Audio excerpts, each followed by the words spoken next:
We're ready to get started for our final event of the conference. I think I can speak for everyone when I say that all of the presentations have been incredibly powerful, moving, and we thank all of our presenters.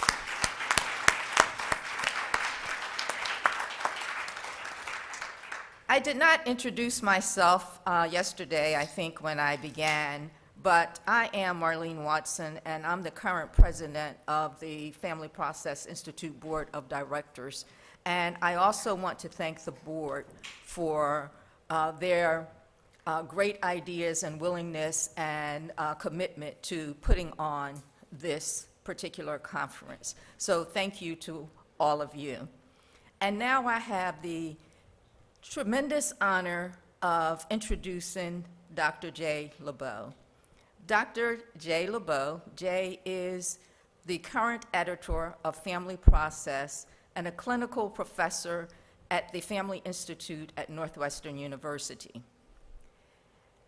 Jay has written countless articles, co-authored and authored many chapters and books, and also received the Lifetime Achievement Award from AFTA.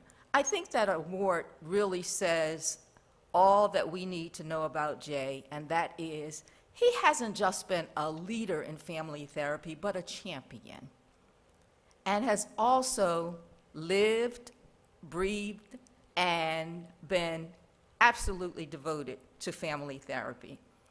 I think we can read about him in Wikipedia if you want to know anything else. He is there. I looked him up. And today, along with Jay, we have Celia Falakov, who needs no introduction. You all are aware, and you saw the testimony that was given to her by Ruben. We all know her work. And Martha Sullivan, who has also been around. And these have been tireless people in the field of family therapy, continuing to move us forward. And so I'm going to, without any more, turn it over to Jay and to Celia and Martha. So I was asked to be discussing, can you hear me okay? No. I was asked to be discussant, and I said, sure, I'll be discussant. I've done that a lot. And then it occurred to me, for this meeting, that would be a pretty narrow, having me as the discussant would be a pretty narrow focus, and Celia and Martha were nice enough to join in the program, and I'm thankful to them. Let me just echo Marlene's thought. This is a sensational program, and I am inspired. I mean, I am been very, very moved. I'm not going to summarize it's not a traditional discussant. I'm not going to summarize the papers. I'm going to talk about them in the context of the journal, the field of family therapy, the field of family research, where we've been, where we're trying to go. I mean, that's where the center of my thought is. And let me put this in context of the journal. We have created a big umbrella journal intended for the field of those who are seriously thinking and working at and researching families and family therapy. That's the umbrella. That umbrella allows us a tremendous amount of room.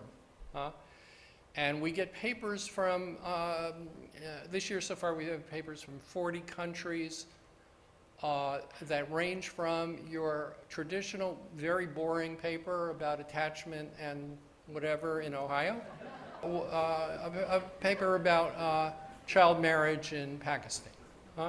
So we get a very, very wide range of papers, and they have different meanings. The other anchor for my comment here is that I actually see it as a sort of sacred trust, my being editor of this journal. It is the journal that is the history of the field of family therapy. Yes? Yes, and while at the beginning they had limitations, they had that systemic idea which is transcendent, right? And we are tracking in a world in which there is sort of a battle between that systemic idea and very individual-centered ideas, right? It's a world in which there's a back and forth. It's also a world in which we are now everywhere with the systemic, and yet at the same time, a lot of, my peers can say, oh, it's not like it was in the old days, because it's not like it was in the old days, right? It has migrated to all these places in all these different ways, leaving the possibility that it could get, like, undone in some of those places as people do this work. Huh? So anyhow, to talk about the specifics here, we began with William and Marlene's wonderful anecdotes about growing up. Huh? Not wonderful in the sense of positive, wonderful in the sense of very heartbreaking and informative. Huh? Right? And it set a frame that there's been throughout the meeting of people telling personal stories as they talked about other things. And that's been among the most moving parts of the meeting, at least for me. That took us into this darker part of the world, right, of the racism in our society that is so pervasive, and which over the last few years has been granted a certain permission to be more overt and more applauded. Yes, a very, very dark piece, but also part of those stories were stories of resilience in the face of that.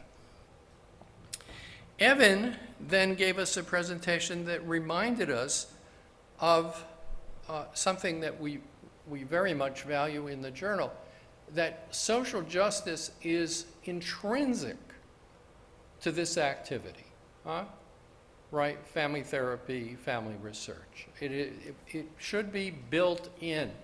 There should always be questions about what the social justice meanings are, right?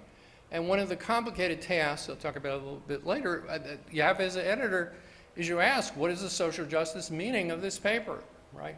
And unfortunately, some papers have negative social justice meaning, yes?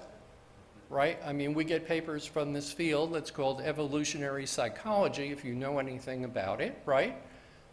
Which often are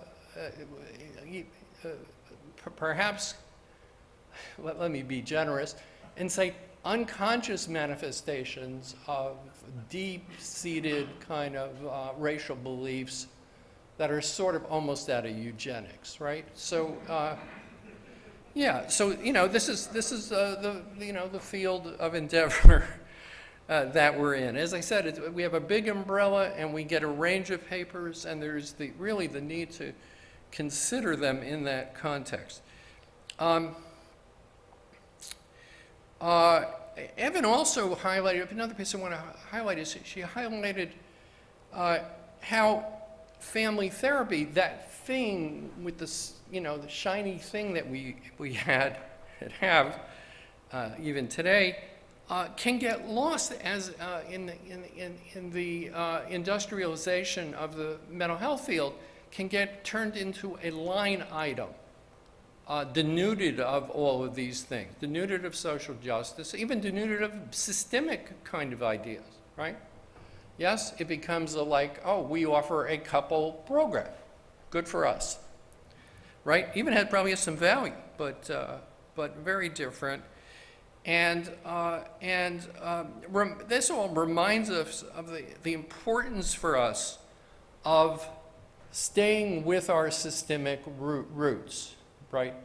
Evan, she's the great historian of our field, yes? And she gave us a nice picture, as she did 10 years ago, of how, this was not a smooth process of getting from the 40 old guys who were talking about systems concepts, to including women, to including a broader view of culture in the work, to really focusing on the kinds of populations we're talking about in this meeting. Yeah, but that has been a hard-won battle, and one that we really always need to keep in focus. That we are at the root. We build on this evolved sense of systems theory that mostly get taught in programs, right? And then, there's this training issue. I'm not going to go into all the issues, but then there's training. How much does X program really train in systems, as opposed to, okay, we really want you as a X psychologist, MFT, whatever it is, to work with one person in the room with one client, right, and do that work. Okay, then we had Ken Hardy, who was so articulate and so wonderful in speaking kind of gently but firmly to the disastrous impact of whiteness on the world, and this vision that permeates, and he's highlighted the systemic process that are at work and the unconscious ramifications of this. Yes, and it seems to me everything he said was important and profound, but in particular, he gives us the idea of following his call to a multidimensional view of self, to always keep one's position anchored, something we try to do, and I think of what can we do better. It's a thing we probably can do better in the journal, making sure people state where they are anchored. Carmen Valdez pointed out in one of our groups that nobody ever says they're doing a study of white people in Ohio. They do say they're doing a study in Bolivia, right? They'll say in Bolivia in the title, right? But the studies, one presumes that the white America is like normal. And I think we've learned enough from research to know what applies in Ohio may not apply in New York, let alone in Africa or in Burma or China.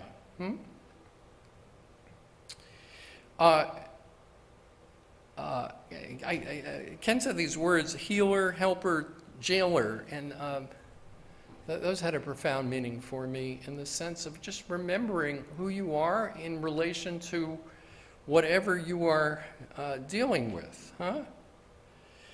Yes, and really prompted for me the thought of doing systemic work with an evolved consciousness about these sorts of things. No matter how conscious we are, you can get more conscious, more in touch about these questions that come by. And I'm saying there, this is the clinical piece Ken's very articulate about. We're talking about like research articles, same deal, Huh?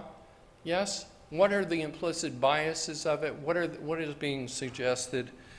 This seems terribly, terribly important to me. Okay. That prompts like another association to the vexing problem of the funding of research. I'm very sympathetic, since I edit this journal, with the problems of researchers, right? You know, family is not like the most popular topic. Christy Gordon had to leave, but Christy is like endlessly lobbying to try to get more money for family research. It's, you know, it's a small item in the overall institute's kind of funding. So people are trying to get money. Money appears from strange places, right?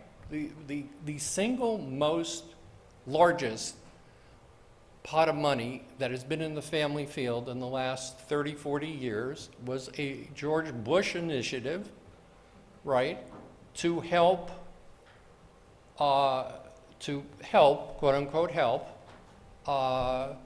create more stable relationships among poor people and get them off welfare.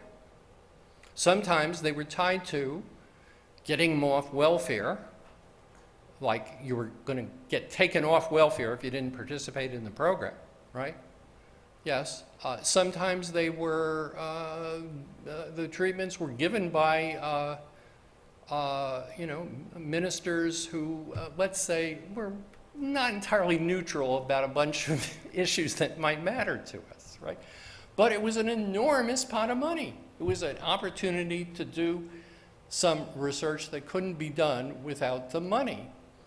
I don't have an answer to the question of what those people should have done.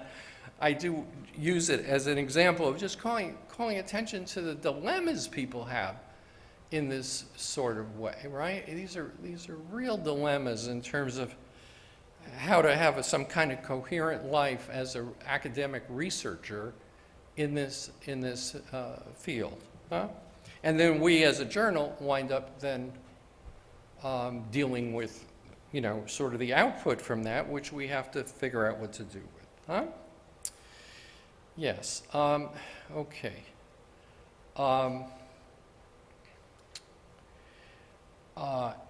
Anthony Eiton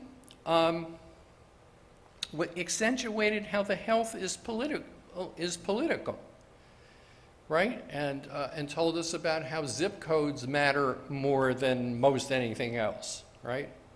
He showed us overwhelming evidence about that, right? So then what do? Well, we look to ameliorate those things, right? We look to get resources to the right places and think about how to do that. And of course, many of you are involved in creative programs to do something with this. Eiton's work also points out to this thing that I've written about 45 times this year because it's so important, how important objective research is in things, right?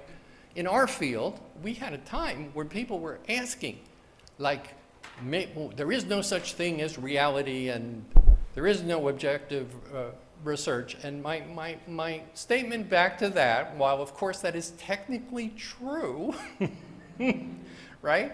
The investigator always has an effect, right? There's a long tradition in psychology of demonstrations of that, right? I mean, those experiments have been done. On the other hand, my answer to that is Donald Trump, right? Who said, I don't need to look at research. I just know what's true, huh?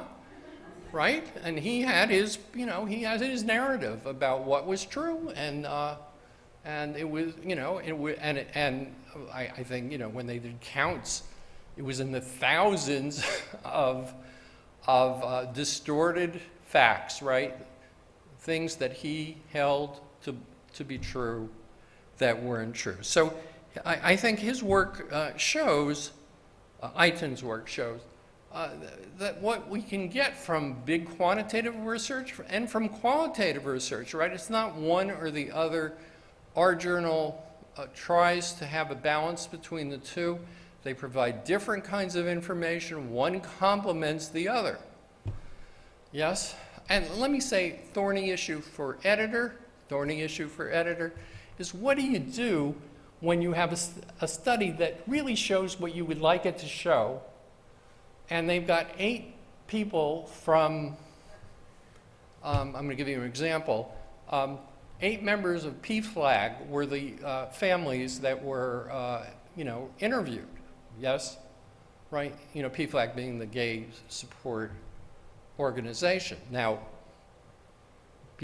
so I always ask the question, like, what if it was like 8 families from the anti-gay group? Would we treat the study differently than 8 families from PFLAG, right? There needs to be some kind of representativeness, yes? And actually, the good news here is, important point I want to get to here. The good news here is that these things we believe are in fact true mostly, I think. Yes? Right? If you do objective research, it shows what we're talking about, right? When you do non-objective research, you leave yourself open to criticism, right? And the right wing in the United States is really brilliant at this, if I can say. They are able to always criticize bad social science really well, right? And then do the exact same thing themselves, right? Interview their 20 families from Oklahoma that are, part of the such and such church about their ideas and say that generalizes to everyone. So that's just the fact. Okay.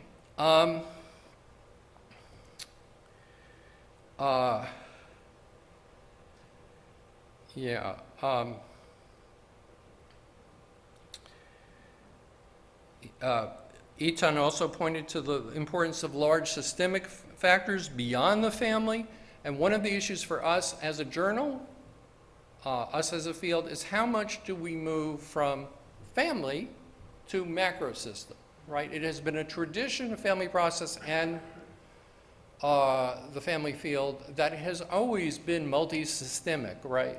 With some of it about the macro system. And again, I refer to Carmen here. Where's Carmen? Carmen, who wrote a wonderful article about immigrants in Texas during, was it Texas? Yes? Arizona, their reaction to the election. And did that fall within the purview of family process? It's published, so I'll tell you, I thought it did, but yeah, it's a question. It's an ongoing question in terms of the journal. Okay, then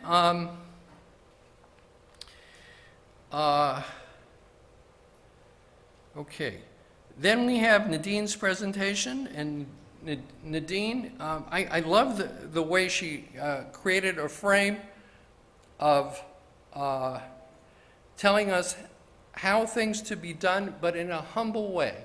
Yes, it was a wonderful frame, I think, for in fact, I would say kind of generically wonderful frame for our communicating knowledge, right? Because we always have to be humble. You want to talk about families in general, let alone families that cross some boundary of, that you're not part of the specific group.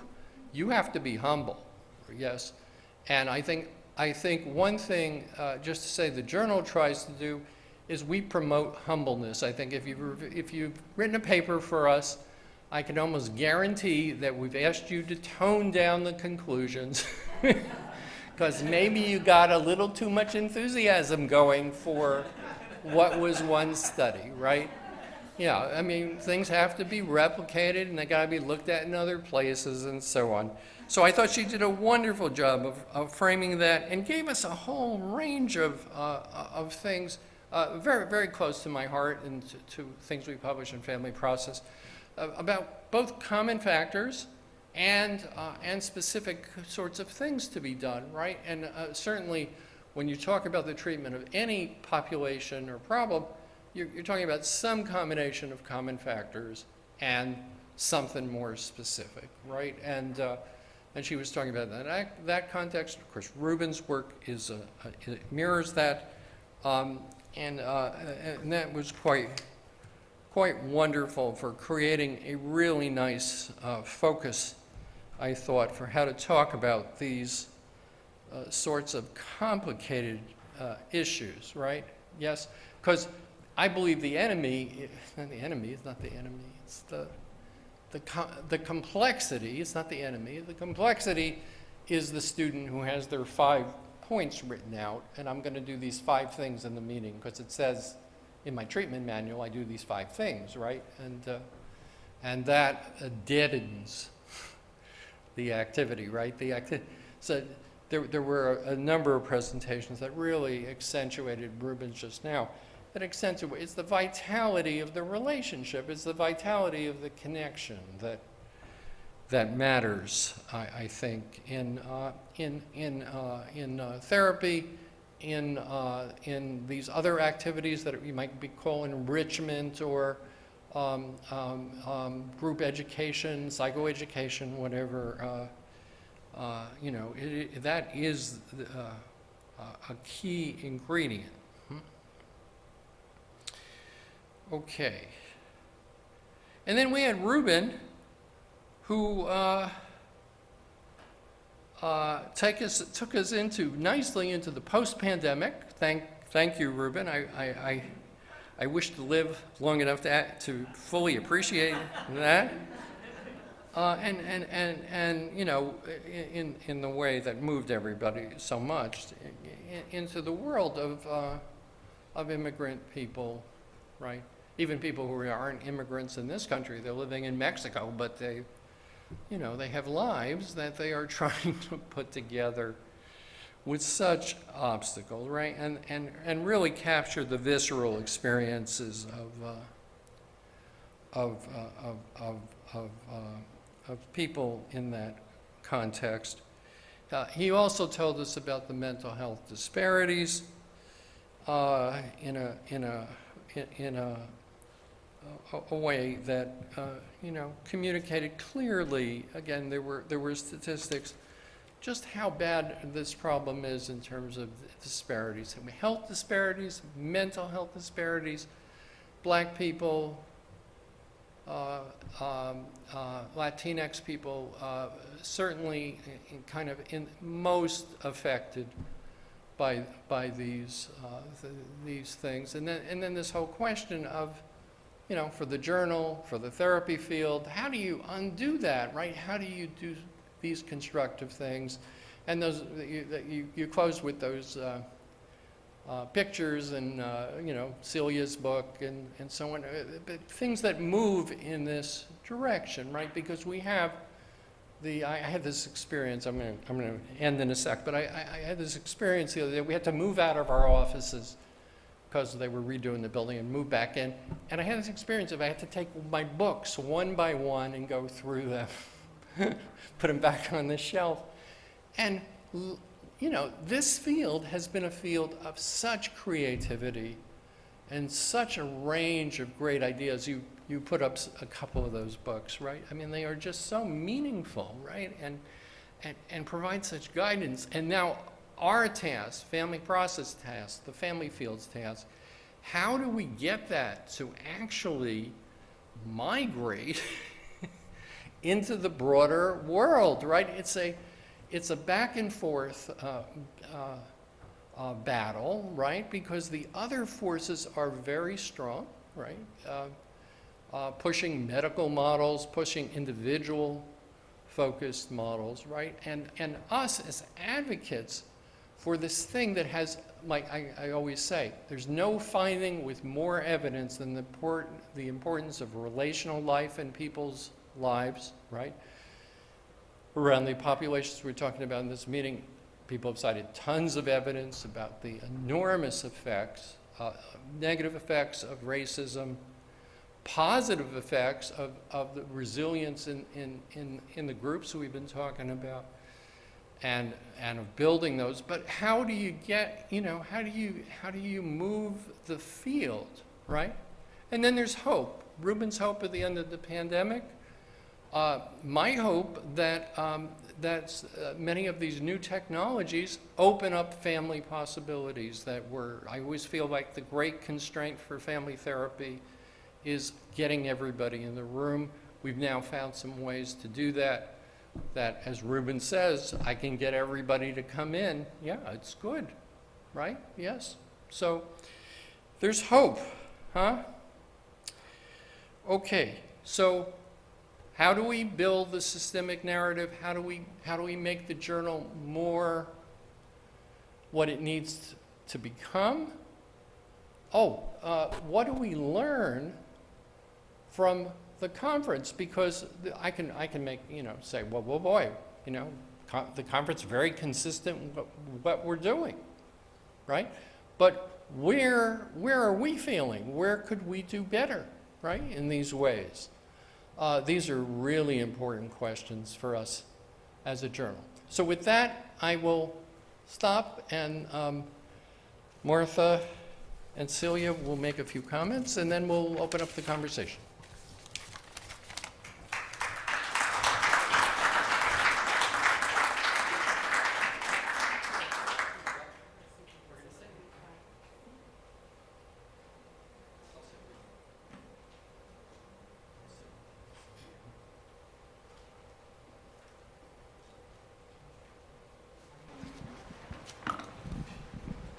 So, can you all hear me? No. Need the mic, okay. All right, so I want to start. Jay opened by talking about the fact that it's been an inspiring couple of days. I think we can all agree. I think if there's anyone that wasn't inspired, quite frankly, you're amongst many people who might be able to help. Because, so. But we'd like to really hear from you with the richness of what has been presented and shared with us today and how we've shared with each other. There has to be some particular things that perhaps moved you, stirred you in a certain way, maybe stunned you, expanded you in some way, or even helped you. So I'd like to just hear from you all. What are some of those things, and particularly if it's led to something that you're considering doing as a result of what you heard today? So to just get started, I'll give you an example. For myself, I got a tremendous amount of help in one of the discussions around something that I was struggling with, is to get my staff more comfortable in just talking. So I got very, very good suggestions, which I will follow up. And something that really, I guess I could use the word moved, really moved me. There were many things that moved me, but one that I will share. When Ken Harding talked about, he was referencing white people who are going to work with communities of color, that they should ask themselves the question, what qualifies me? And I thought, well, gee, that is quite a question. So I've been mulling that over since then. And I am actually considering that is an interview question when we're hiring people. And I'm even thinking it's a question for everybody. And I've mentally embellished a question to what qualifies you beyond your formal training to do this work? Because I think when we hire people to do the work, we need to really know who we are giving the privilege to enter into people's lives. So questions that get at that. So that's what I'm working on as a result of that. So we'd just like to hear, are there other things that any of you, as a result of what you've heard and experienced, I should say, in these last couple of days, that there's no, you're not going to have to write this in stone that you will pursue, but what are your thoughts right now? Please. The mic.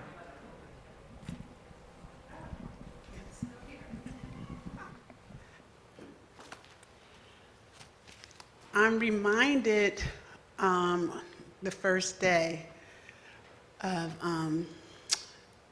Evan Black talking about family therapy as a philosophy, and how the discussion moved into it being a movement. And I've been reflecting on that my whole time here, of that thought, because way back when, it was truly a movement, and it's constantly now being pushed into this idea of modality. And so I've had a great opportunity today to meet with one of the legends in my life, Celia, who was very much involved in my thinking, in my process, when I had the opportunity to set up a family therapy program, community-based program, and build the model.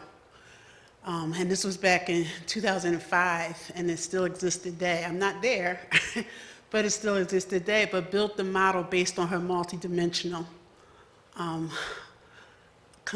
cultural competence model. And been wanting to write about it in a way that it is a movement and it is a philosophy. And to push that idea and that strength, and I'm just so inspired and so motivated just by that concept, you know. And so that, among many things, I will take with me as I continue in this work. Thank you.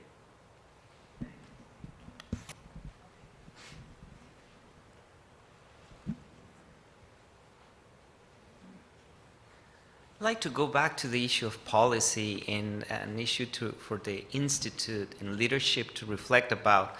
You know, being at the board, it was phenomenal how ideas would become grounded into initiatives. Our colleague from the National Academy of Sciences 2 days ago was challenging us to say, this is the moment you need to get in the conversation in the White House. Because there's a lot happening. If you don't get into it, you won't be part of that. Also at the board of the Society for Prevention Research, and the president reached out to us for a one-page narrative of that.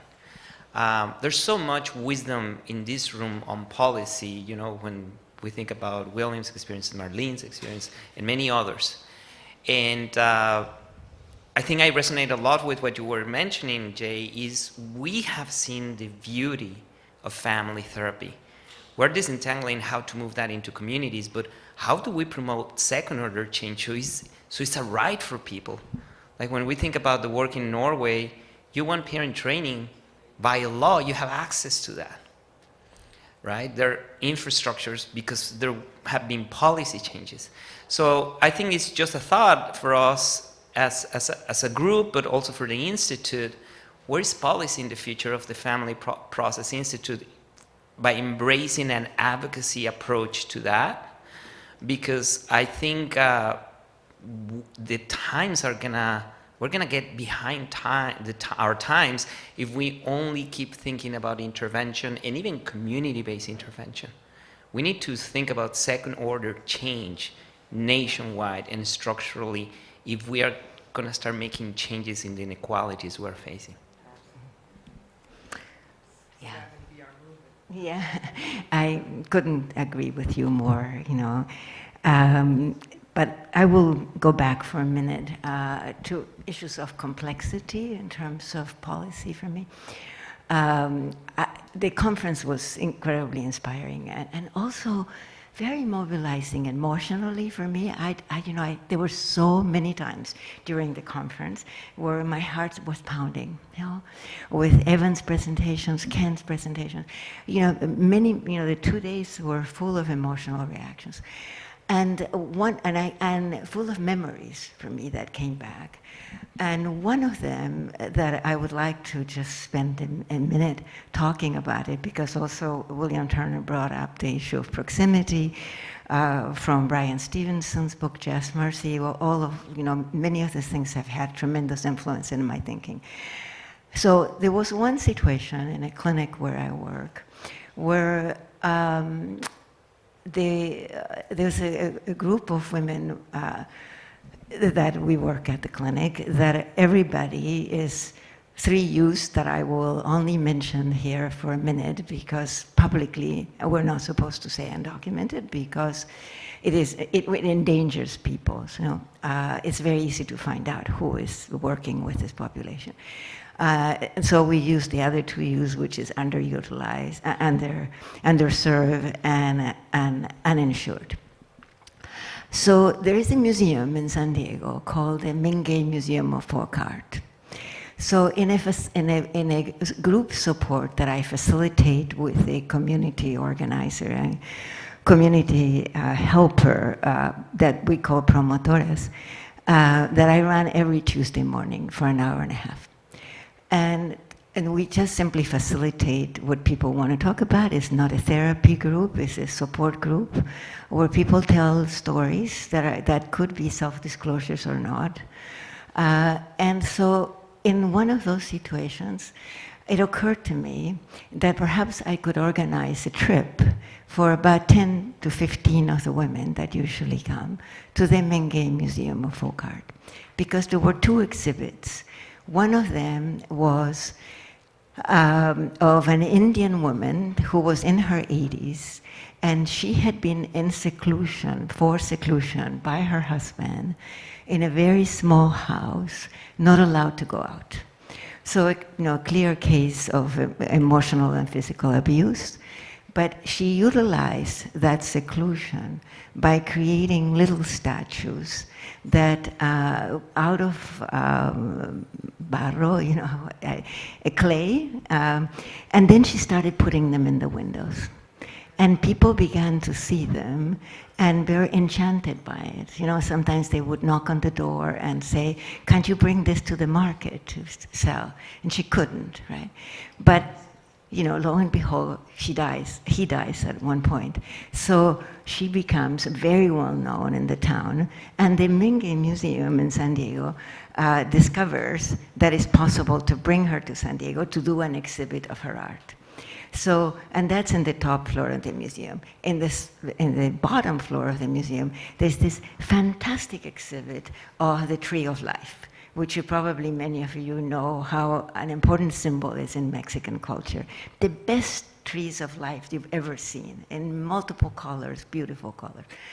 So I work a lot with different people at the clinic to get a bus from the university to bring us to the Mingay Museum, which is not more than 20 minutes away from the clinics.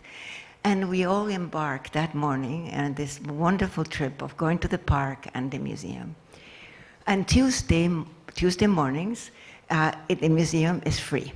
So it was ideal to bring this group to the museum. We come in, and I had already arranged for a docent to meet us, and we're immediately stopped.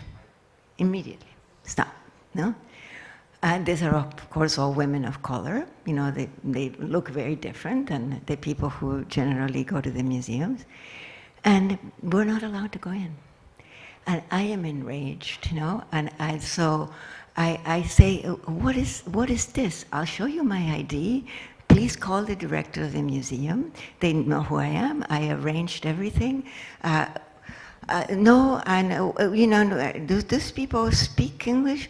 It doesn't matter. I can translate for them. I just said, and then I see 2 blonde women, clearly foreigners, clearly from, probably Polish or German, that were visiting the museum that day, and they're allowed to come in.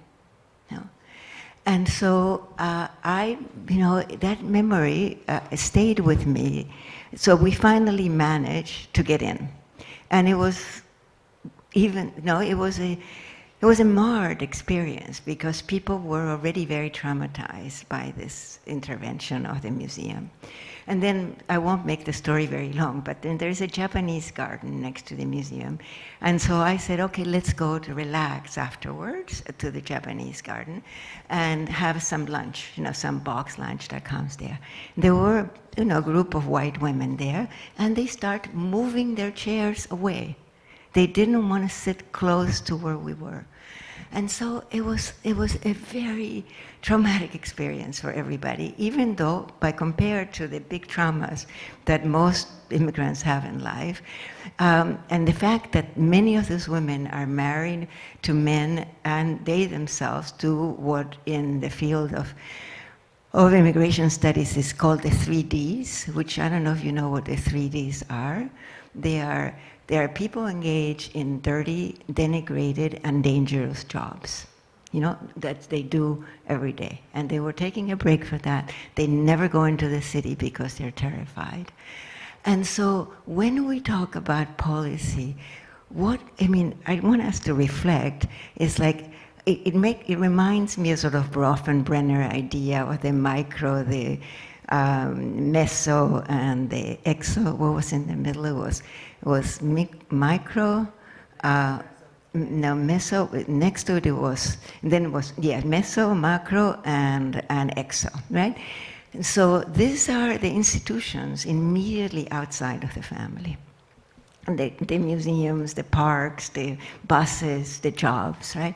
And so what can we do to impact the thinking that allows two people at a desk to say, we prohibit your entrance here, And so it is a very, it will take perhaps a long, long time to modify these attitudes, that make some people members of society and others excluded from, the same rights. And we certainly had the need to process some of this, but the majority of the people in the group said that's why we can't go out. What is there to talk about? That is why we have to. This is our lives. And so I very much believe that perhaps, I like very much what the term Nadine used, which was bioecological.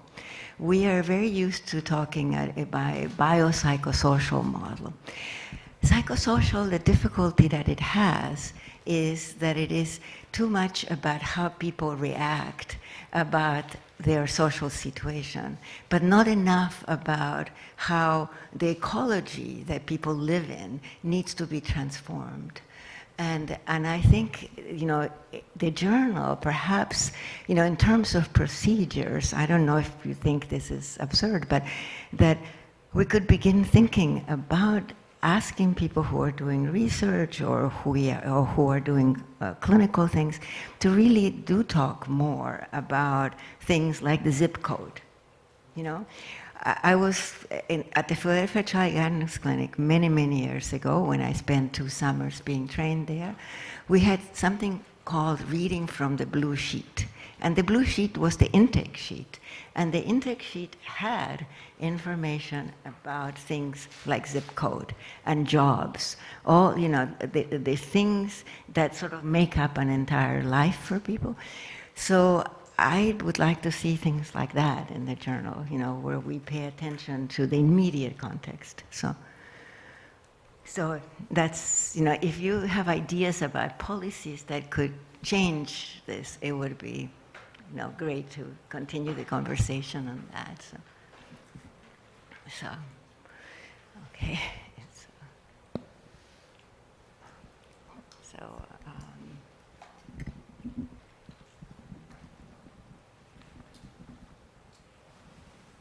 Yes.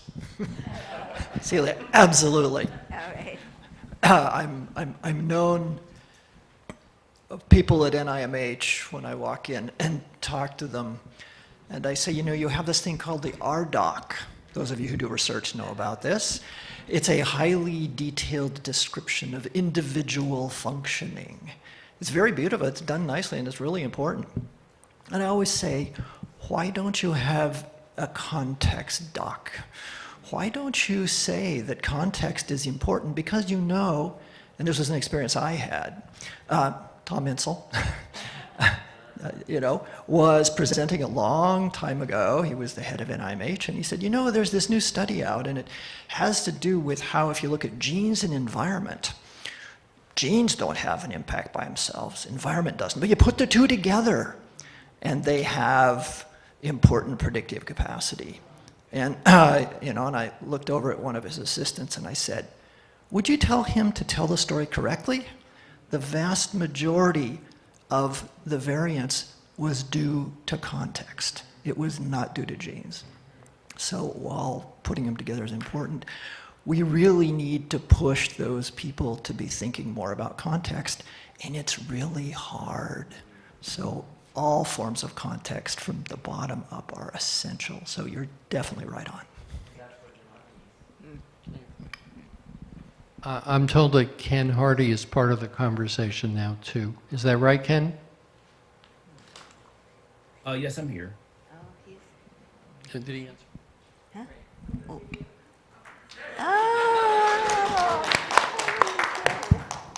Hello. Fantastic.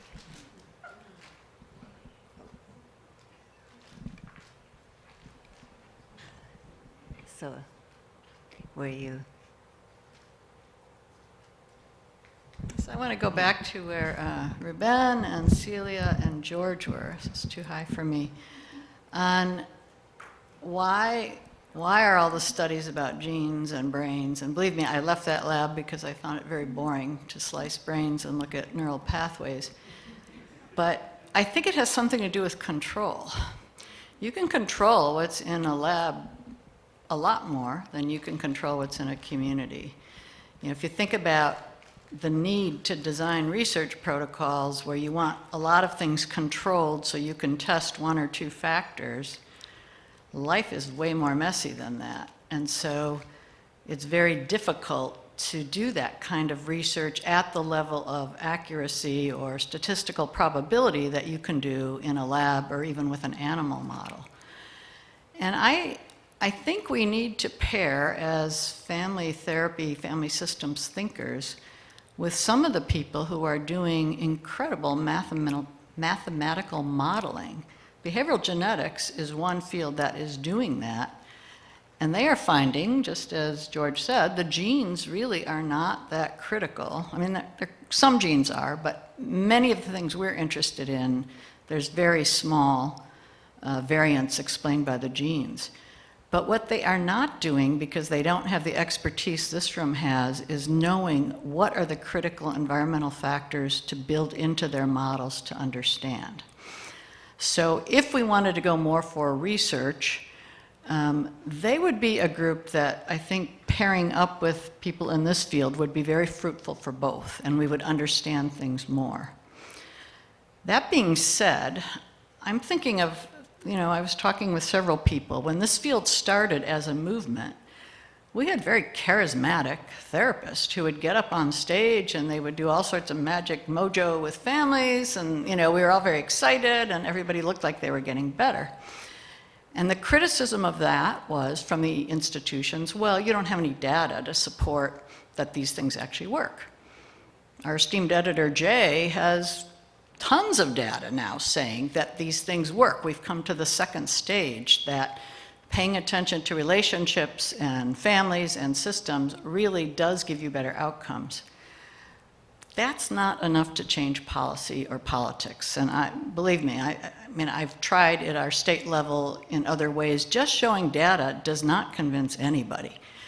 So I think I'm not sure what the third phase is. It's some combination of narratives, like many people presented at this meeting, and getting to the people in power, and then pulling in the people who actually know what are the right things to study or do. So we're not just shooting at, we're going to fix relationships with, I don't know what George Bush's thing was. I didn't understand any of that. But you know, it's a president or a Congress that says, well, we do have experts who know what might help, and we need to consult them and get this integrated. The only program I know that's done that with family interventions is David Olds' Nurse Family Partnership, for those of you who know that field of work, taking mothers who had 2 or 3 strikes against them. They were single, they were minority, they were poverty level. They had to have 2 out of those 3 things. And during pregnancy and during the first 2 years of that child's life, having a nurse who would meet with them on a fairly regular basis and just targeted a few things. But the families that got that and the kids that grew up with that intervention had far better outcomes in academic achievement, in less substance abuse, in longer lifespans, and less child maltreatment, because they got this early intervention. And that actually got funded by the Obama, when Obama was in office. It was spread to more states than it had before. So I'm thinking this third phase for us as a group has to be to synthesize the charisma, the stories, and the data, but get it into, I'm totally with you. I'm not sure how to get it into the policy level, but I think we have to if we're going to have an impact. And I know as a child psychiatrist, we started visiting Congress and senators with families. We'd bring in the 10-year-old with autism and his parents, or the kid with ADHD, to say, we need better supports for mental health. It was the families that really helped. It wasn't us, but because we had those relationships, we could bring them in. So another level is we might want to do that. Visit these policy people who are the 20 to 25-year-olds in senator and representatives' offices, but if they get inspired, they will nudge. So, if you thought. I had someone who brought me the microphone. Isn't that wonderful? I want to piggyback on what several people have said, and it goes to Dr. Etan's talk yesterday, which is we don't want to leave out which I'm going to call the middle piece, and that is changing the narrative. That he cautioned us not to move to policy too fast, that we have to change the narrative first and work on making it a narrative of inclusion. And I think the journal is absolutely positioned to do that, because the journal can tell a story. The journal can tell lots of stories. And I think even thinking that way, even looking for articles that tell a story, it's a story that might have a lot of data in it, a lot of research in it, a lot of knowledge in it, but the story is what grabs people. And I think you talked about that yesterday, Barbara. I think that's very important for us to do that. And I mean, you know, Ruben, you know, I'm very much on board with what you're talking about in terms of changing the policy. But I just want to re-emphasize that let's look at the narrative we're telling, and are we telling the narrative we want to tell? So, thanks.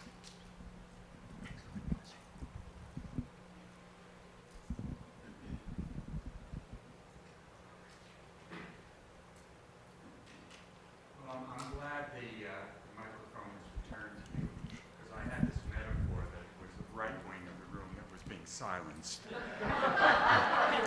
and that it was the left wing that still had the voice.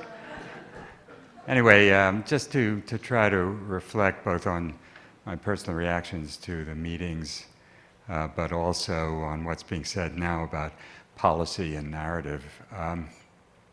I think for me, the main thing, the main message coming out of the meeting is just stick with it, stick with it, stick with it, and don't give up. And it's sort of an extension of a metaphor of not just staying in the stands and being a spectator, but getting out onto the field and actually being a participant and a player. In terms of policy and narrative, I remember this is years ago, a discussion with Sal Minuchin, who I think most of you remember.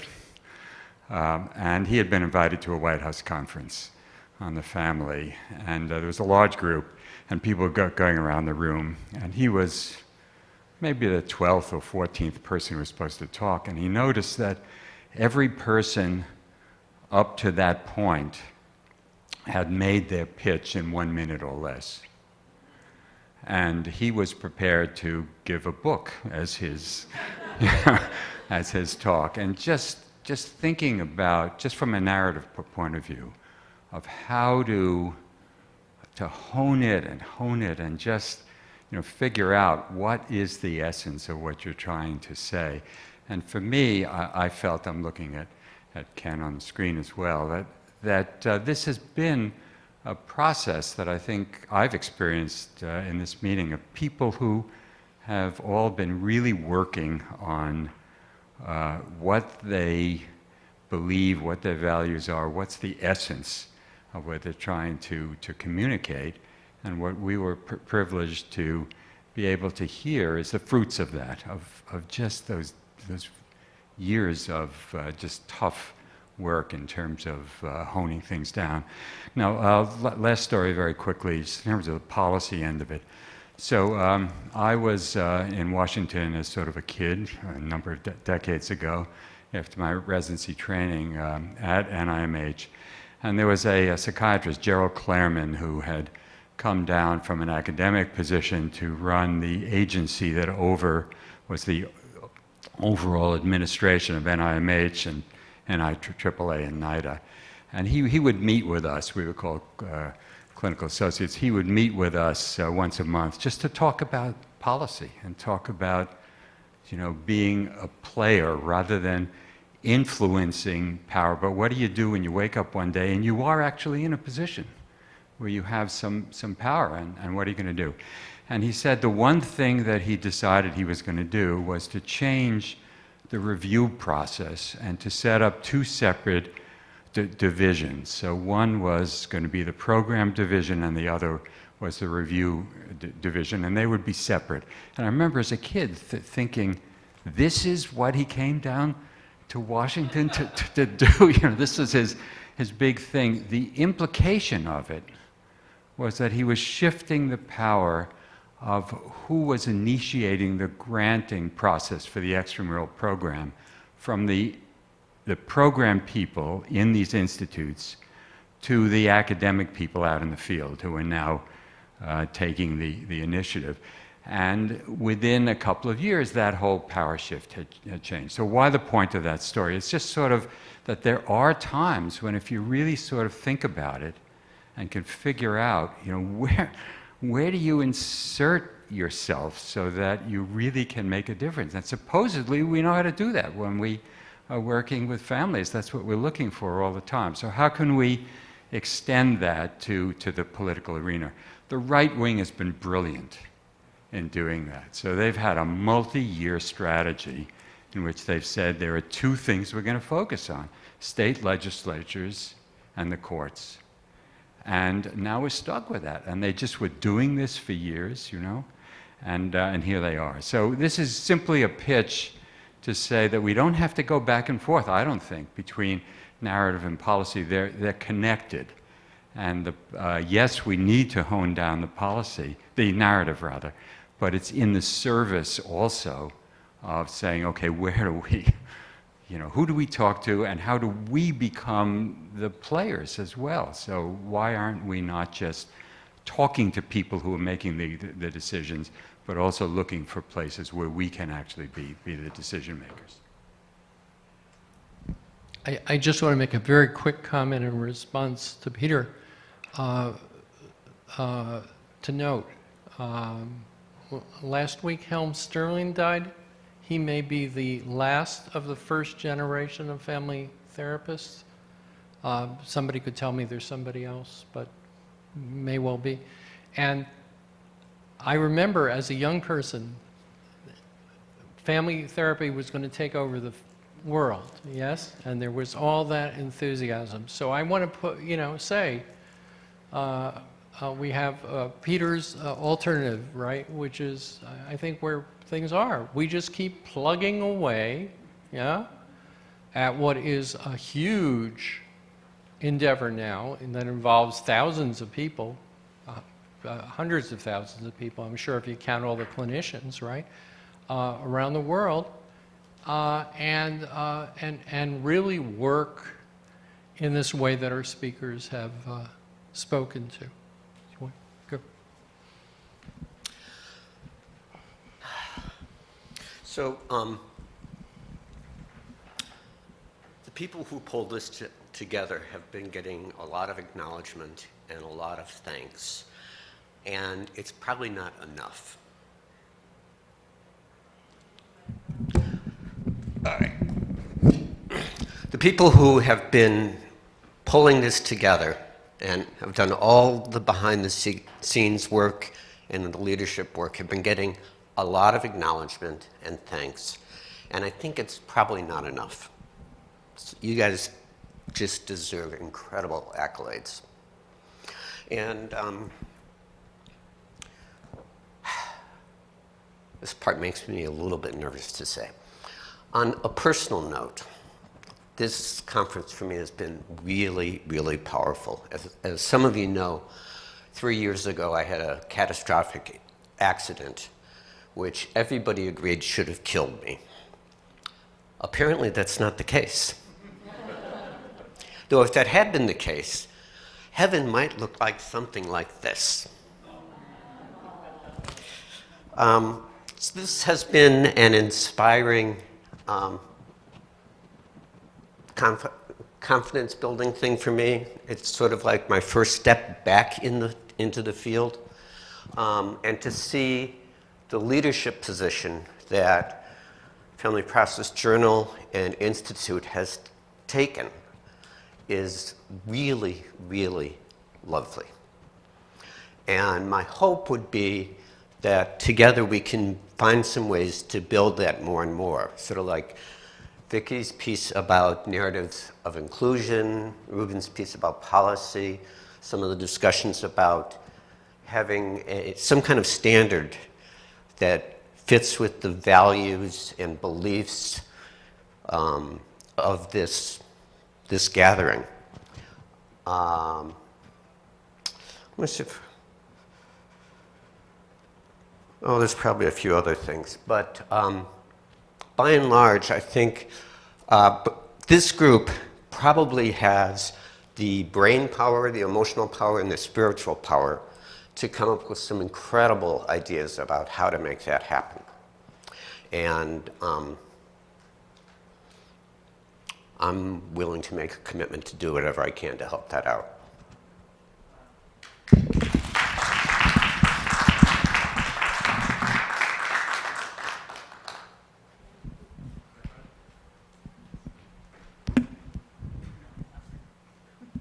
Hi.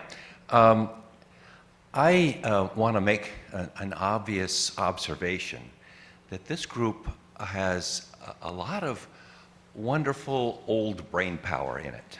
There's Celia and Froma and Betsy and Peter and Jay, but it also has some wonderful, there's Ken and Ruben, and those, when we're talking about the long term, when we're talking about what are we going to do, we're not talking about 2 years or 5 years. I've been at this for 50 years, as some of the others of you have, and I think we ought to think about it for another 50 years, which means we need you younger people to really pick up the torch.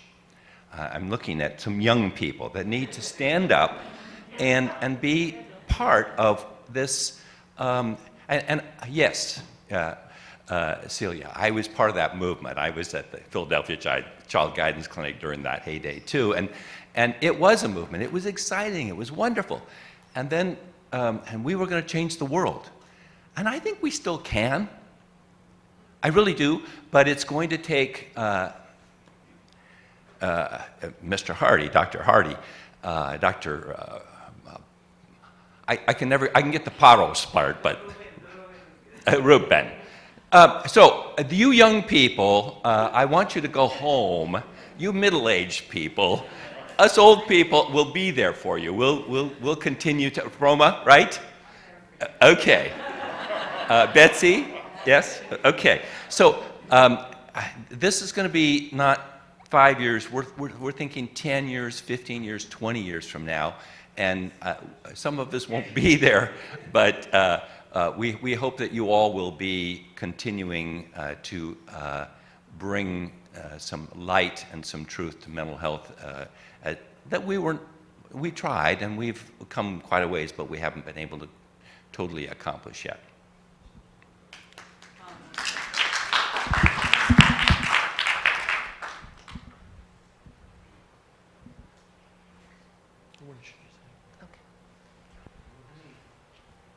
Sorry for talking so much, but I feel strong about this. I just want to emphasize the piece of the narrative, Vicky. I think you're exactly right. Right now, there's a very strong movement at the federal government for a registry of evidence-based treatments that has huge implications.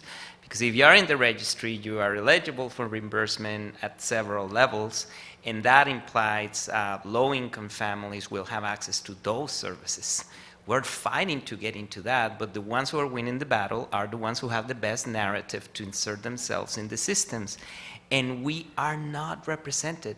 There's some family therapy interventions that are being considered, but many are not.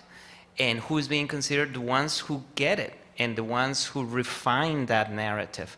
So I don't think we have an option to either consider should we enhance our narrative. I think it's a mandate for us to enhance the narrative. Otherwise, our services are going to be in the systems where people can pay out of pocket, can be reimbursed for certain type of insurances, but not where particularly the most vulnerable populations, the most low-income populations will have access, because when you see the characteristics of those programs, how culturally grounded they are, how culturally informed they are, they're not. But they have an excellent narrative to infuse themselves into the systems, and they will be in that registry. And it's under this administration, federal administration, but we're fighting that right now with some interventions, but many are not. And I just want to emphasize that piece of the narrative that you were highlighting. So let me just suggest, as we think about the narrative, what is the story that we're going to tell? What is it precisely that we want others to know that we feel should be done? Let's not forget about the local level, right? So how many of you can speak to your local commissioner of mental health and just ask the question, how much family therapy, conjoint family therapy is being done in our community? Can I talk to you more about the benefits of that? Do we know who are the mental health advocates in our community that we could join with and work with them as well? So, you know, I think that we shouldn't discount those kinds of things that we can easily do. And many times what will ultimately work is the notion that just seems to be reverberating in many places. People keep hearing that same thought, that same idea, that same need, which lends some influence to it.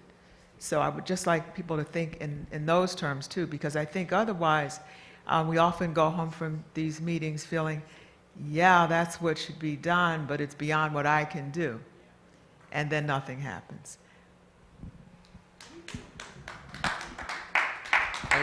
I just want to respond to Ruben's comment and say the Journal extremely interested in this, because it just is a reality. If you get on those lists, then there are infinitely more resources than if your field is not on the list. And you know, as I said, we run a big umbrella at Family Process, and we can be thankful to, I'll start to name them, Jose Zapazik in brief strategic family therapy, Howie Little and multidimensional family therapy, Jill Alexander and Tom Sexton in functional family therapy, the cognitive behaviorists who have a range of treatment, parent training, the Oregon program, and that presents a bit of a skewed view of the family field, because that's a certain part of the family field, and a great invitation to anybody who's doing any kind of research on other family therapies to do it and to send it into Family Process. And we have renaming that we do with lots of studies, where we ask you to call it a pilot study, but that's okay. You don't have to have the definitive randomized clinical trial. There's no money for randomized clinical trials now anyhow, so it's, I mean, those people aren't going to do randomized clinical trials anymore. They're doing other things, yeah? So it's a very, very important subject, because with a foundation, then you are in the conversation. Without it, you are not in that conversation. So how do we do this? How do we get those things on the list? Who does it? Is it better to bring a bunch together and advocate from a family process or family process AAMFT after endorsing them? Like what's the process by which we could get that sweet spot before it's too late? Thank you. It's been a great coming back to face, and I just want to comment something that I tend to comment what being invisible, and the crisis in the border right now with all those Haitian families trying to get in has to do with the environment. We talk a lot about context, and we usually talk about how the environment impact us.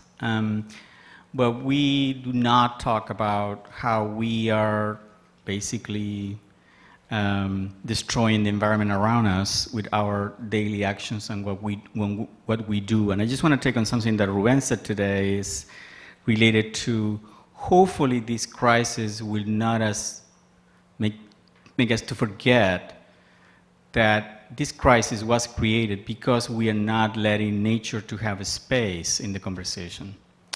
So I think that you know, as it was, I think it was this morning when we had this thing about racism is the pandemic, that we have to figure out how to incorporate our relationship with the environment. That there's no way we can continue having conversations as if we were just being impacted by whatever, and that policies should include that conversation. And that the humanitarian crisis right now in the border had to do a lot with that. These are families that immigrated first to Brazil, then they went to Chile, and then they've been expelled out of different countries, and now they're waiting the border to get an entry into this country. And it had to do with the environment. And here's where racism and the crisis, the climate crisis, the climate emergency, it's playing a role. So I do think that there's something about that is still continued to be, it has been a little bit more visible during this period, but I think that we're gonna forget it very quickly. And you know, I've been hearing this conversation about there's very few people in the streets. Well, that's good, but there are many more cars in the streets. So just want us to think about how do we think about that it continues to be quite invisible, and that we should bring onto the table.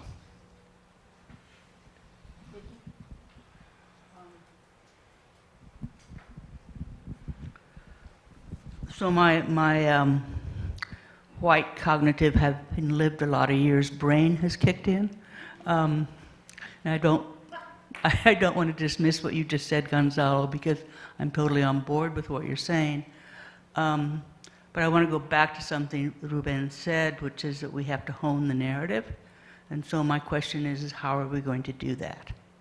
And I'm thinking of again, I'm back to how I think in terms of structures.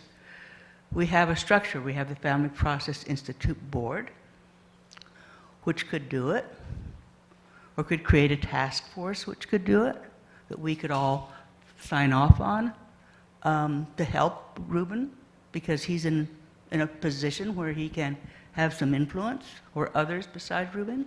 So I'm just sort of wanting to, at the risk of taking action too soon, wanting to at least have a plan, because I think someone said here that it seems like our our friends who operate more from a far right or more conservative perspective seem to have the narratives down, and we don't. So why don't we? Thank you, Vicky. I think that rather than thinking about having a narrative or a single narrative, we might really need to think about having multiple narratives. Because we operate in different arenas with different objectives. And I think being able to sort of speak to all of those different areas might need a different language and a different narrative. And so, the idea of us sitting down and coming up with a particular narrative, I think that might be too limiting. And it wouldn't necessarily have the impact of meeting all of the needs that we want to have met. And so rather than just having a task force to come up with a narrative, we might think about the different areas of influence that we find ourselves in and what would be most meaningful to speaking to that particular area and having that sort of influence there. The second thing, and Vicki has talked about this a lot, and I agree with her 100%, I think the narrative, the stories that we tell are very important, but I think they're almost always tied to some human experience. And again, I believe that when at least you go to a Senate office or a member of the House of Representatives, they want to know not necessarily the data that you have or the theory that you have, but here's this, family, this child. I remember when I worked for Senator Obama, there was a young man who died in Baltimore. His name was Diamante Driver. Diamante Driver was a 12-year-old black kid who grew up in Baltimore. He was the son of a single mother who who was working 2 or 3 jobs to support herself, and she did not have insurance. Diamante was 12 years old. He got an impacted tooth. And because of where he lived, none of the providers, none of the dentists took Medicaid. Anyway, his impacted tooth became infected. He ended up going to the hospital, and he ended up dying, from an impacted tooth that would have cost maybe $125 to fix, but ended up costing the state a lot more money in the treatment that they gave and the hospitalization, and then the life of this beautiful 12-year-old kid. And we had a picture of him. When they came to see us, they brought the picture of him. He was just the most angelic-looking child. So the folks who wanted to impact us brought that to me, and I was like crying, how could this have happened in the richest country in the world? It was that kind of story that impacted Barack Obama and the congressman, I'm forgetting his name, he died, Elijah Cummings, from Baltimore to do legislation that really did deal with that in a meaningful way. So I think it's that kind of story, that kind of narrative, that kind of sort of personalization of the problem that we're having that makes an impact that senators want to sign on to, because who doesn't want to be a part of something like that? Whereas if you came in with a bunch of data and a bunch of, sort of theory and ideology, it just wouldn't really make a difference. And so I'd like us to really think about it in those kinds of ways as we're presenting, our sort of narrative. It really is about those stories that we tell. It's about those situations that we can share about impact that we're having or that our work is impacting, that can have that kind of attraction to at least the politicians. Most of them are not doing it because it's something that they feel, compelled to do. They're doing it because, oh, this is a good, story for me. Barack Obama actually did care about it. It did mean something to him, but I'm sure there were legislators who didn't necessarily care about it, but they certainly wanted to sign on to something like that. And so I think as we think about our stories, we need to think about them somewhat in that way. I'm glad that we're talking about narrative, and I'm thinking about this multiple narratives because we're in a time where there's a dominant paradigm with empirical research and the manualized, and that you have to have very large samples, and it has to be controlled in a laboratory, and then you try to get it to the community, and we have to not, if we have our system as values, we have to be telling the stories and the narratives that value the kind of work that we do, that deal with the messiness of people's lives.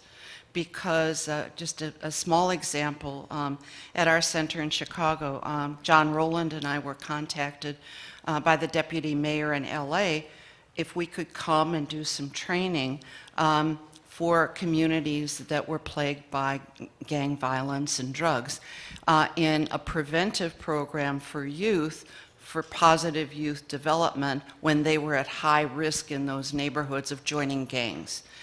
And they had first been urged by the powers that be that they should have an evidence-based practice model. So he went around and he interviewed different ones, and I won't mention them. But they all wanted to come in and replace his staff, who were all master's level mental health professionals from the communities of color where the programs were going to be delivered, and bring in his people from the outside who knew nothing about the community in order to adhere to the fidelity of the model. And so while I know that and this is like, if we are having to fit into that kind of paradigm, we're really departing from what we really do believe, and has been talked about here so eloquently for 2 days, that we have to be, that the people of the communities have to tell us what their priorities are, and we have to be listening and responsive and attuned to that, rather than imposing the model that has been approved. And so I am completely on board with how do we then move up a system level, because we're experts with systems. How do we take that to not feel disempowered by these larger barriers, but how do we overcome them? How do we get around them so that we're really presenting what families are needing and what can be responsive? So that's our challenge, and I'm on board for it. So, I hope there are many here. I want to first thank the speakers and all the participants for a wonderful few days here. And what I want to say is not against what's been said about policy and narratives, but what I've come away with in the last few days is a sense of we need to change our way of thinking, which is not just simply a story or a narrative. White racism, systemic racism, and we need to change it at the ground level and working up. And from community programs and other ways, and the work that we do is not simply in the academies, but how can we change the people who we love and care for, ourselves included, and then our relationship to our environment, as Gonzalo was saying as well. We need a relational way of being that is respectful, maintains dignity, and relinquishes our white supremacy that seems so ingrained, but I think can be gotten rid of. And how do we do that work as well? And I don't think that comes from Congress.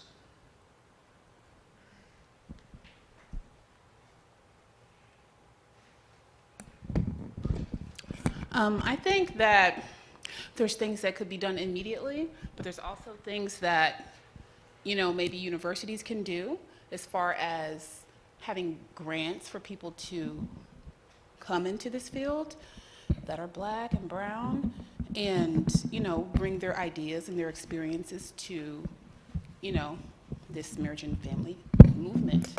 So I think maybe working on recruiting minorities to the field at a higher level, past the master's degree level, I think that would help in the years to come with policies and things like that, and probably changing the program. Excuse me, I'm out of breath. This is a lot of talking. I'm Black, I'm young, and I don't look like a therapist. I do films, I do music. I have a 9-part docuseries out, winning awards all over the world called Music and Mental Health. So I do a lot of stuff. So excuse the appearance and just listen to what I'm trying to say. So, like I was saying, I think that the program itself, the marriage and family therapy programs, are not brown, Black, white, and various other shades. I think it's still predominantly based off of the white, constructs. And, I think that bringing in some younger brown and Black people to the field and helping economically with their tuition and fees will help kind of give some diversity to this particular field of work.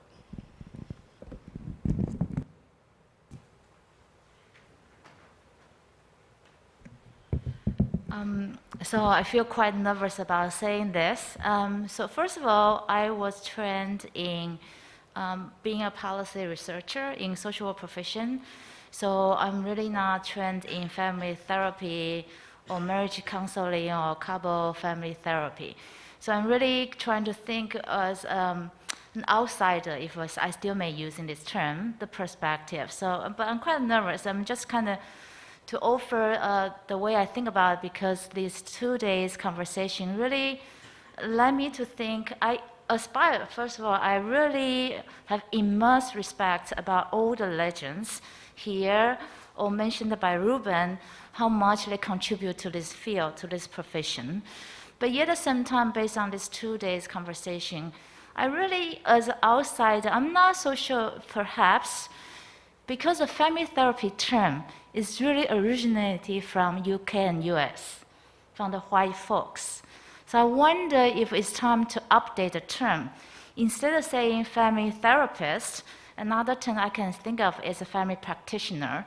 So just think about when you when you talk to people, say, would you like to talk to a therapist versus would you like to talk to a practitioner?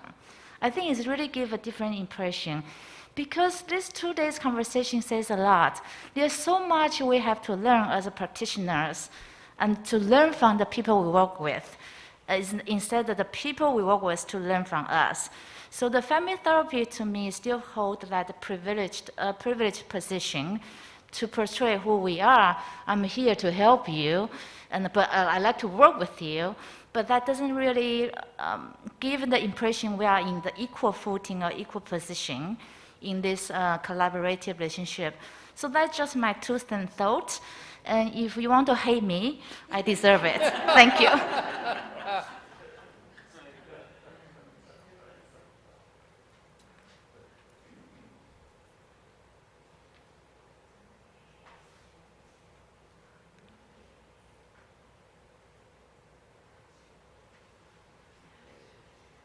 I think that's a very interesting and radical idea, and I can see it, percolating in people's thoughts. Family therapy is also marginalized in a lot of medical settings as, the other, and or being these bunch of crazy people, if they can remember back that far, doing all of these very strange things like having families up on stage and stuff. So it's interesting to just pause and think about, as we're thinking about narratives, how far do we want to go?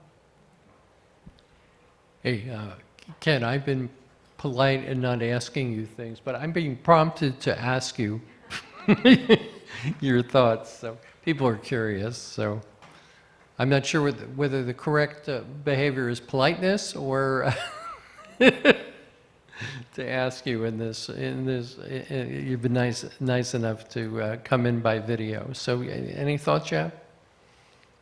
Just thanks for the opportunity. I don't have anything to add, just really pleased and privileged to be a part of this very robust conversation that's been taking place. And you know, a number of people started by saying they found the 2 days inspirational. I can only imagine, because this last hour and a half has been very inspiring, and just have my mind thinking about where do we go next. And so I don't have anything to add to the wisdom that's already been imparted, but thank you for allowing me to zoom in, and it's been great to see old colleagues and workmates and friends. Thank you.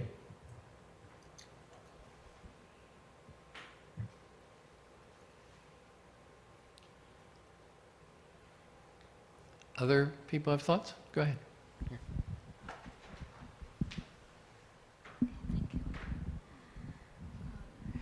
Hello. So I'm very inspired by this conference. So I think it's very different from like a largely national conference that you feel so overwhelmed. But in this conference that you had a chance to talk to each other and have a very in-depth discussion in small groups, which was very wonderful. And the presentations, the sequence of the presentations, all the speakers were like so inspiring, and they gave us a lot of powerful messages. I think I just have one comment. I personally feel like it's very ironic. We were talking about how we can get family therapy and also system theory to get more attention and to be less marginalized in the society. But then all the topics we have talked about in the last 2 days focus on racism, then whiteness, discrimination, all those kind of topics, which is very current in our today's life, because either we experience it or someone else in our life are experiencing it. But then I feel like system theory are a very appropriate theory to analyze or understand the multi-layer or multi-systemic factors at a not only individual level, but also in a family level, community level, at a country level. Because one thing, when we talk about privilege, and that it's not only like in an individual level, each of us, we have some aspects of privilege, but also in a national level. In the US, if we think about the people we know or our own experience, that being in the US or living in the US, then all of us actually have some kind of privilege to even to discuss some of the things, but people in other countries may not. I feel like it's ironic because I think family system theory is perfectly suitable to understand more, actually can resolve a lot of conflicts nowadays people have in the political world. But then we don't get enough attention to let other people to know there's another way of thinking rather than a linear thinking, or when they only watch the news, when they learn about something, but then they quickly make a conclusion without understanding the history or the people's previous experience, their impact on the current values or decisions they're making.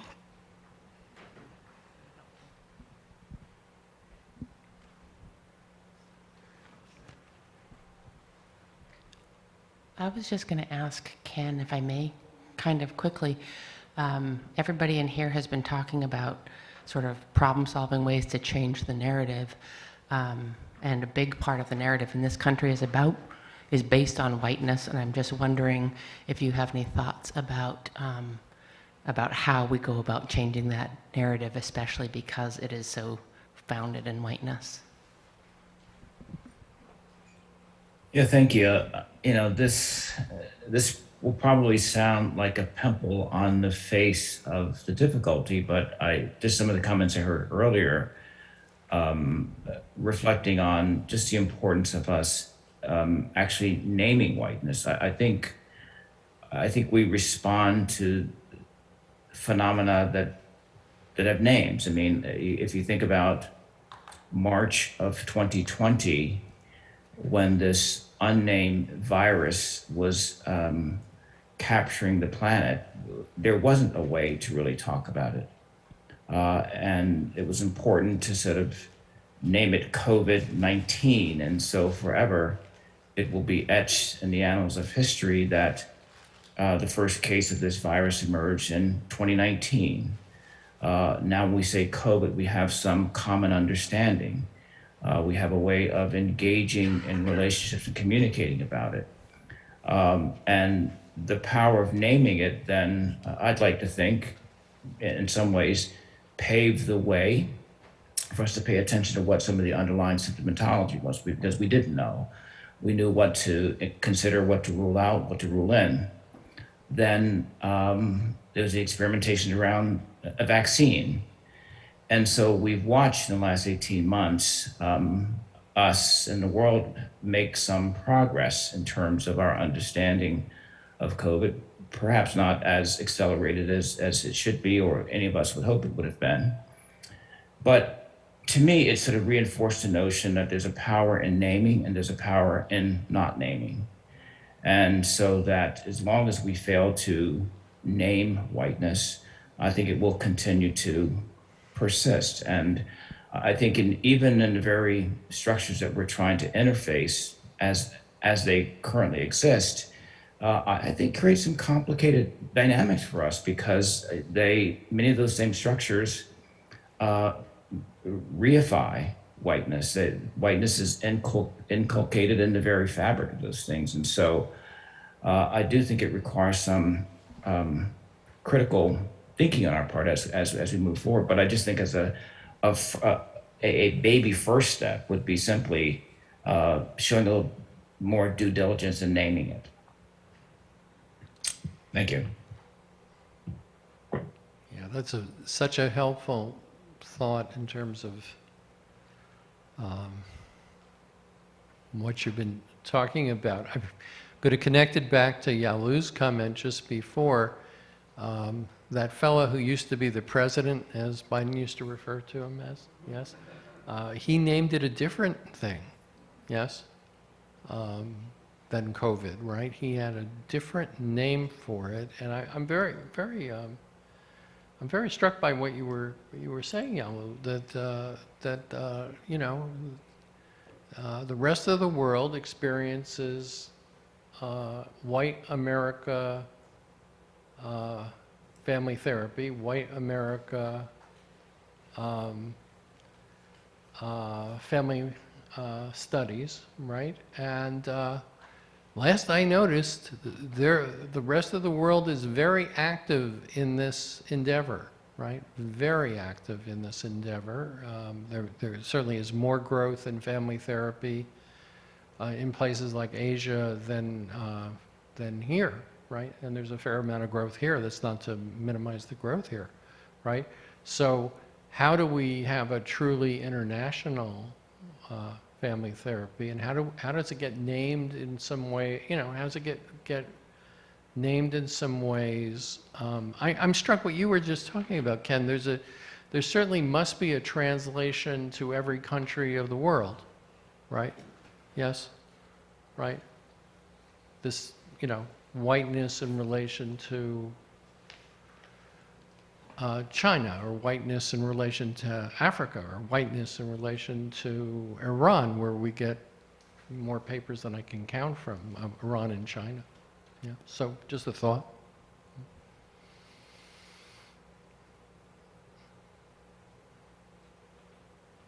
Other thoughts? Yeah.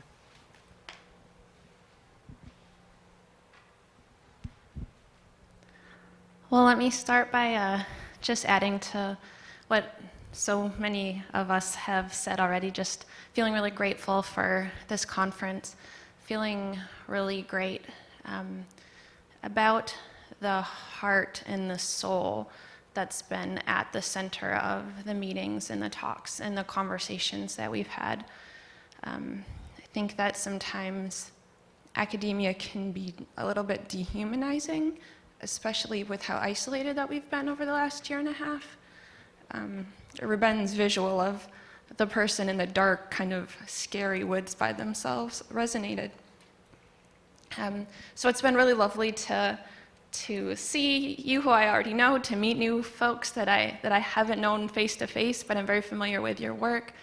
And I feel like I'll be able to kind of take some of this hope, kind of reintegrate it, I think, into my experience in this field. And I just wanted to say I'm so excited for the students that I work with and the fact that they have family process as an outlet for the work that they're doing, because they're doing work that 10 or 15 or 20, 30, 40 years ago would have been that work that as an advisor, your like might pull you aside and say, this is wonderful, but how are you gonna get tenure doing this? This isn't fundable, this isn't a population, you're not gonna get cited because this is such a small sliver in that just kind of perpetuates that marginalization of that work, and scholars are doing that. And now we have students who are so on fire for this, and I feel like we have models of how to do this work, how it can be conceptualized, how it can be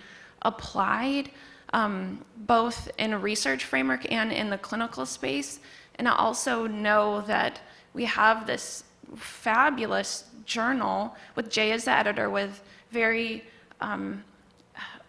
rigorous yet very generative reviewers who are going to kind of help them move along in this process. And so I think that I've over the last year, I feel like I lost some of that hope, and I feel like I've been able to really regain a sense of that here.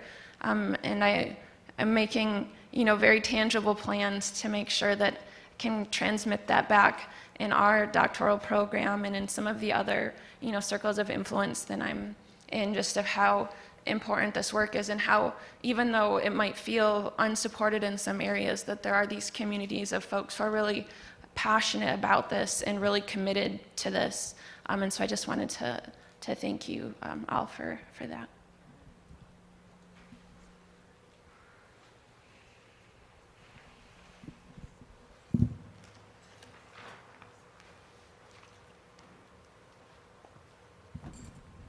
I would just like to add or interject into our conversation, as we are rightly focused on the impact of grants for the kind of work that we do, and how we make sure that our training of family therapists is what it should be. I guess I'm actually making a plea as someone who works with the patients who, on a large scale, who are being helped, that we also look at what can we do to help those providers in the community who are taking care of droves of patients. The stories can really emanate from doing that work, quite frankly, because the stories are there by the millions. But these agencies are under-resourced. Training needs to happen in those agencies, and many people in this room are able to do that training. Perhaps you can volunteer and offer to do some training locally. This is also just another level, but I think an important way of helping us to be less marginalized, right? So help with training, maybe even some volunteer service to those agencies. So I'd just like us not to lose sight of this other sector, if you will, of our work, where the practice is actually happening.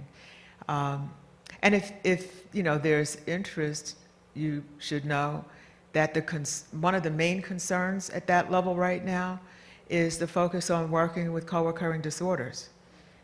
Folks who have both a mental health problem and a substance use, that's really quite an issue in the field right now. And family systems, we talked about addictive family systems like how long ago? But I'll tell you, that information is not hitting the agencies where it's needed, and we could bring it. And that doesn't even need the policy brief that I think we could be developing, right, to do that. So I'd just like us to not lose sight of that kind of opportunity that we have.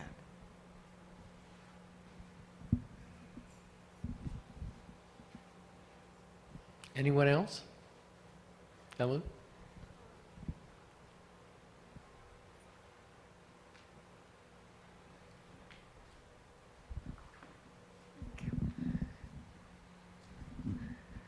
So I just have a follow-up comment on what Dr. Hardy mentioned earlier about like the importance of naming, because I think in our field we talk about postmodern approaches. We focus a lot on language, and I think language really is very important.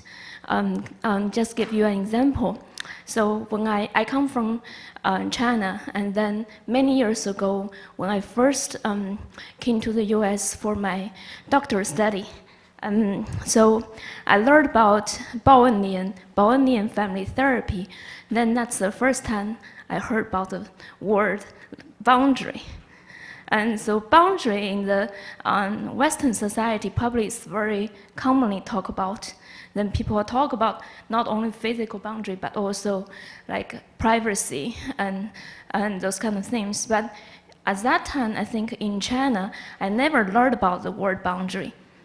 We don't have, I even couldn't translate to find a word to describe boundary.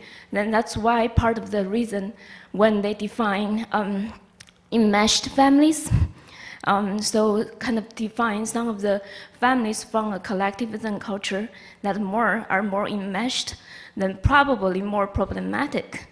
And then I think part of the reason, at least in China, is we don't have the language to even talk about it. So then many years ago now, 10 years later now we do use the word boundary. So there is a Mandarin, like a language. I saw like in the news, pretty often people use the word boundary in Mandarin now. I think that's kind of totally also talking about cross-generational, transgenerational influence, family of origin. We now have those vocabulary. So then that's totally changed how people think about those concepts and family dynamics. Then going back to the racism and then the whiteness, that probably we have not talked enough about whiteness, because we probably talk about white supremacy, but we didn't actually analyze it. Whiteness, which is different from white people, or which bring a lot of like defensiveness or criticism. But whiteness is a different, like independent concept that everyone may have or not have.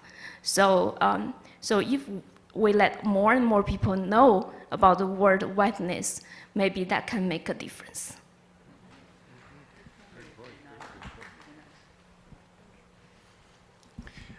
I just want to thank everyone for this wonderful conference. And I'm struck, Martha, by your last comment.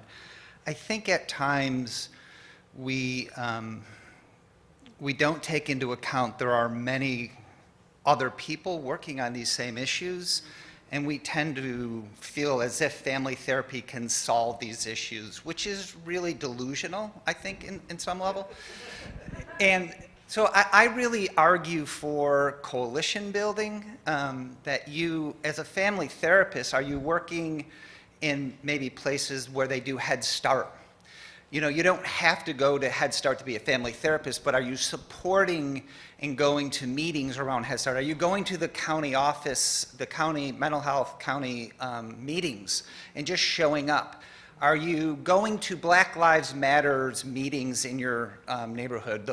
The different coalitions that are out there. And I think in some sense we have been trapped in family therapy by thinking that family therapy is a panacea to the problems, the multi-systemic problems that we have, and we isolate ourselves and we don't get ourselves out into communities. I think there are people who have talked about this. I know Marlene has talked about this, Ken has talked about this, but I don't see us doing as much as we should do. So I guess in some sense this is a plea for us not to walk away from this and try to do the policy stuff, which I think is important, change the narrative, which is important. But when you go home, you know, there's that old, you know, community building saying that, you know, act locally and think globally. And what are you doing locally outside of family therapy? And get involved in your communities, not your communities that you really feel comfortable with, but also those communities that you want to help. And I think that's really important. So this has been wonderful. And these are the thoughts that really popped up and helped me kind of think more about how I can do that myself as well, too. So thank you, everybody. Just to add to that, John, and I really want to thank you for that, we are being able to get into the state of Texas thanks to the gender-based violence people who are concerned about parenting needs of survivors. They are the ones who are making us go through the system. They are advocating for us. They are helping us go with the mental health commissioner. So I deeply thank you for that, because I was not thinking in those terms. I presented what our group could do in terms of child maltreatment prevention, but they were the ones already working within the system. So I really want to thank you on that, because if we had stayed within our own silo, we would have never been inside that system, particularly such a system as complicated as Texas. So I think in next steps is identify who are the allies who are already interacting with those systems, and become part of that network. So thanks for that. I thank you, because that's what I've been saying for a long time, quite frankly. And I think at times it's isolating for those of us who are family therapists who are not primarily in academia. Quite frankly, it's difficult to interject this into the conversation. So I really thank you for your help. What I would add to that is that as you do all of those things, identify yourself as a family systems therapist. Okay. Right? So thank you very much. I really do want to thank all of you for your participation, for the robust conversations that have taken place over the course of these 2 days. But without Marianne and William, we could not have had this kind of conference. And so I want you to join me in applauding them and on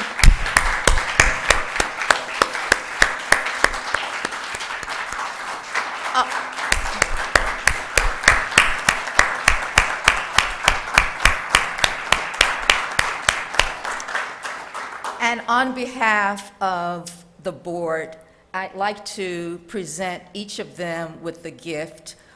We are truly grateful for the work and the commitment that you have shown. So thank you very much. And so Marianne, for you. Thank you so much. And William, for you. And we also want to applaud our editor of Family Process and thank Jay for the courage and the work that he has done.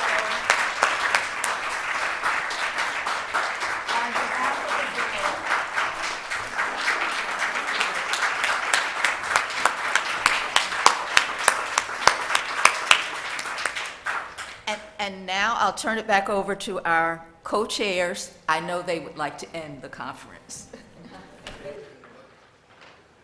Are you going to thank Maureen? I